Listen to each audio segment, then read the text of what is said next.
All right, thanks for joining me, everyone. Charles Moscowitz here, doing a live program to discuss what else is important right now, this election, which is the most important election in American history. I know they always say that, but this time it is.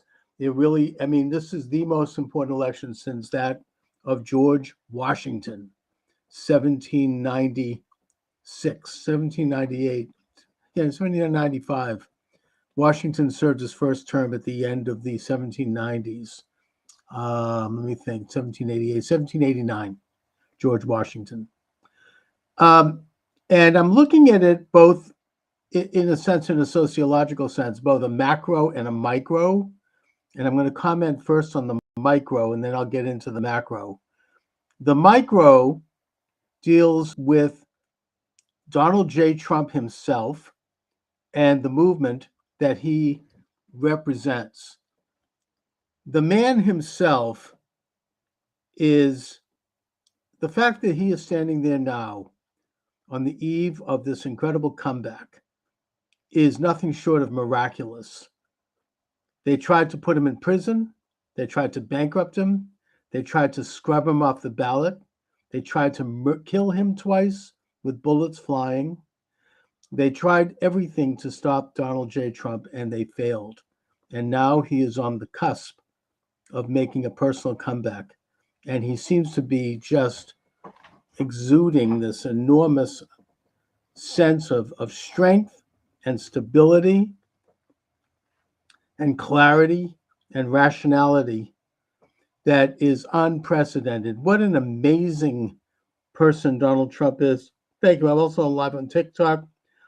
I love America. God bless you. Absolutely. This is a moment of history that we are living through. And I'm sitting, as they say in Yiddish, I'm sitting on Spielkas, just with anxiety for the future of my country, the future of my family, my own future, that of my friends and colleagues, future of my state. Everything is riding on this election. And Trump represents this incredible opportunity, his presidency. It's one that I just hope and I just pray that enough people understand and that they're not going to miss out on it. You know, they'll say that, I mean, God forbid if Harris wins, and it won't be the end of the world. It's just, they'll say, oh, this is historic. Historic my ass. There's nothing historic about it. It's just a continuation of the Bushes and Clinton and Obama and Biden. A gradual erosion of American sovereignty, a slide into mediocrity, a gradual move away from all of the principles that have made us the greatest and most free society and nation in history. Nothing will change. There's nothing new. It's just a lost opportunity. We'll survive it because I believe in this country and I believe in our system. But it'll be a terribly lost opportunity. It'll be probably unstable for the entire world as we move into World War III, which they're planning.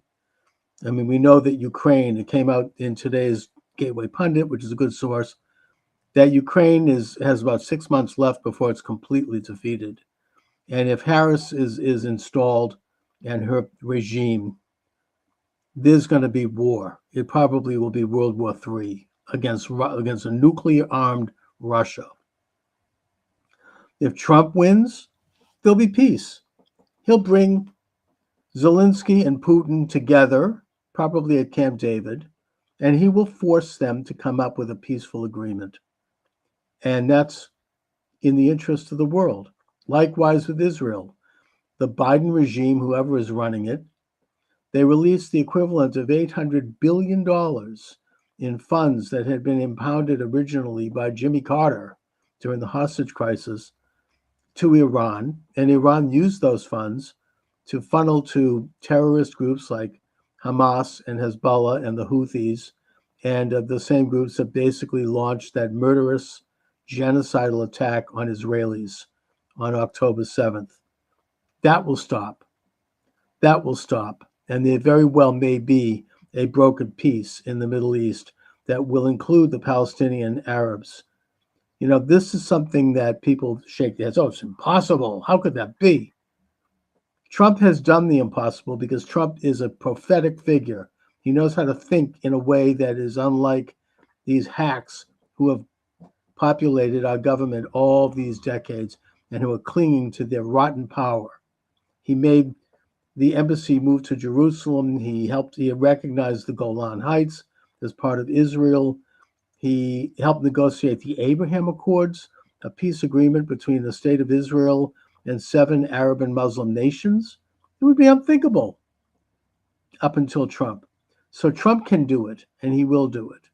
Furthermore, he will end the policy of perpetual war for perpetual peace, as described by historian Charles Austin Beard in the 1920s in his book of that name.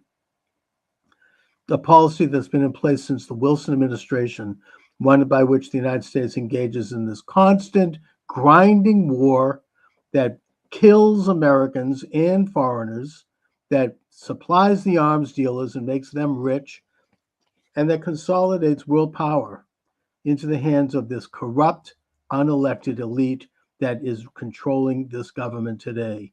What President Eisenhower called the military-industrial complex, what sociologist C. Wright Mills, who is a mentor of mine, at least as a sociologist, called the power elite. Trump is an opportunity that we have in the next 48 hours to buck that system and to bring sovereignty back to the individual under God. That is the American ethos. That is what we're all about in this country. So it looks like I've covered both. I've covered both micro and macro to set the stage for commentary. And I'd like anyone to call in, and you're welcome to do so. I mean, I do take calls live here. You can do that by calling 508-637-5596. That number again is 508-637-5596. This is an election that is going to restore basic truths. We're going to once again acknowledge such fundamental and normal truths as that a man is a man and a woman is a woman, and that men should not be involved with women's sports, and they shouldn't be in the woman's locker room or in the woman's bathroom. That that basically it's a return to essential to science. Really, it's a basic propriety. No more castrations and hysterectomies for children. And don't think they're not doing it. They are. It's happening in major hospitals around the country, including in some of the red states, like Texas, for example. We're going to see a resurgence of the American culture, of the rights under God, not under the authoritarian power of the state. We're going to see sane economic policies that will bring back the value of the dollar, that will reduce a deficit that has ballooned up to $19 trillion, that's going to reduce onerous regulation on business so that people, particularly in the inner city, can get back to opportunities to create, to do what they can do as Americans. He has talked about getting rid of the taxation on Social Security. I mean, Kamala Harris had the nerve to say that Trump and the Republicans are going to get rid of Social Security. First of all, Social Security, that's your money. You paid into that rotten system all of your working life. You deserve every penny of it. Now, we could have a better system, but that's a little bit probably too much of a bite of the apple. We have the system, and as long as we do, you're entitled to it. It was the Democrats, and actually it was Biden as senator, who put forth a bill that led to taxing Social Security. And that hurts working people. It hurts retired people. That's your money. You've already paid taxes on it when it went into that rotten system. And now you have to pay taxes on it twice. He's also making it easier for people to get mortgages and to basically not have to have taxation on their tips and other measures that help working men and women. That is an issue that is very important on the domestic level. He also talks about tariffs, which prevents foreign nations like China, Japan, Germany from dumping cheap products on the American market, which hurts American workers and American industry. And to put in tariffs, which Trump has already done, and which is a long tradition in America, and which is something that these countries that I just mentioned absolutely have, it does not affect and it does not cause a rise in the prices. You have a reasonable tariff. China can create a sneaker for like $2 using slave labor, and then they sell it in the United States for like $100. They can take a tariff, and we can protect American industry. Trump's already proven that. He's going to disengage us, as I said, from these constant wars that kill our young people and that bankrupt us. Anyway, it's a clear choice. It's a choice for sovereignty versus world order. It's a choice for capitalism versus socialism or communism. That's how I see it. If you'd like to call and comment, you're welcome to do so. 508 637 5596. 508 637 5596. Big Willie, you want to join? Sure, come on down. You're up on TikTok. Look, the key comes down to getting out the vote in 48 hours. You have to go out and vote. I've already voted. I voted early. But you've got to get there if you haven't already. And you have got to vote in every single state. And they're going to try all kinds of crap. They're going to try to make you wait in line. Who knows what they're going to do? You have to get in line. You have to stay in line until you vote. And if it's an electronic vote, you need to see the paper ballot to back up that vote, just to make sure they haven't pulled any bull crap on your vote. This is a very dangerous election. The Republicans have done a much better job this time in terms of fielding teams of people to man the voting counting rooms, to man the voting locations with eyes and ears. They've got teams of lawyers out there who are ready to be called at the drop of a dime if anyone sees anything that doesn't look right, especially in the battleground states. There's already problems being reported in Pennsylvania, Michigan, Wisconsin, Georgia, and Arizona. Those are the key states. And of course, they're going to try to steal it. Is there really any question about that? They're going to do whatever they have to do to win. They don't care. They did it last time. Anybody who lived through that, and we've been gaslighted on that for 4 freaking years. Anyone who lived through that and watched television that night, which I did, saw with their own eyes how 6 states, I think it was 7 states actually, shut down and stopped counting almost literally and probably literally at the same second, like as if some kind of a computer bell went off. In all 6 or 7 states, Trump was ahead, in some cases substantially ahead, like as in Pennsylvania, where he was ahead almost by 1 million votes. They then reopened the next day, and Trump was behind, and they kept counting and counting and counting until they got to the point where the media could declare Biden the winner. This is something that, look, when President Trump, if God willing, President Trump wins, and the only way he can do it is if we have an overwhelming turnout on Tuesday. But if we have that, and it's too big to steal, and from my lips to God's ear, Donald Trump wins, and he wins by a substantial enough margin that they can't steal it, then among all of the wonderful things that he's planning to do, putting Elon Musk in charge of reducing the budget, can you imagine anyone better than that? The richest man in the world. He took Twitter and cut it by 80% and it became better and bigger. I mean, this is like a gift to this country.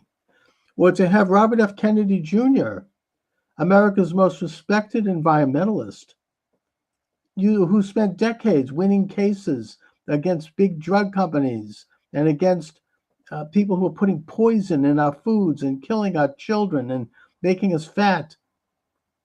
To have him in charge of that, I mean, this is real stuff. But the only other thing that I do hope that Trump does is that he does not let go of the issue of voter integrity. I know that if he wins, they might put that aside because they've got other things to worry about, things that involve actual governing, and that won't be on the top of the burner. But I hope and I pray that they do not let that go, because we have to clean up our election system. Oh, I'm getting a violation warning. Okay. We see, look, we even on TikTok, we still can't talk about this too much. So I'm going to be careful, other than to say that if the new administration takes place, I hope that they do focus on issues of voter integrity. If God willing, they're allowed to win. And they will win by a landslide if we have an honest election. Let's put it that way. They're about to shut me down on TikTok. So I mean, I'm getting discouraged. God willing, the censorship will end.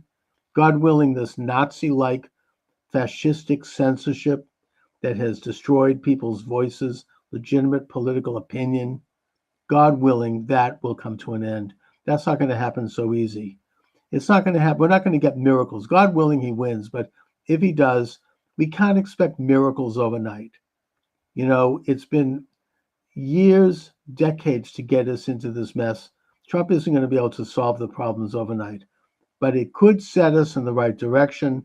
And we as citizens have to make ourselves heard in terms of pushing us in that direction by articulating the importance of this incredible movement that President Trump has created and has led.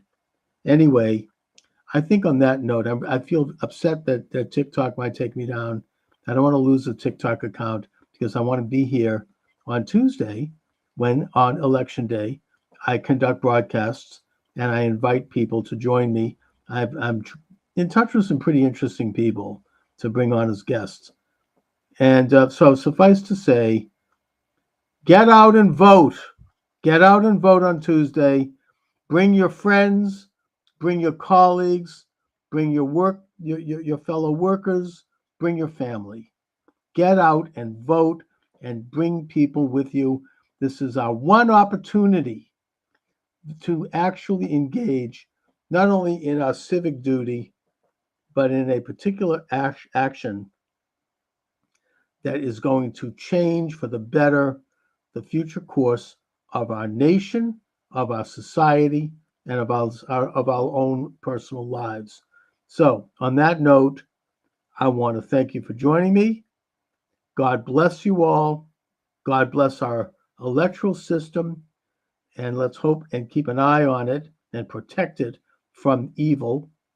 And let's get out and vote this coming Tuesday.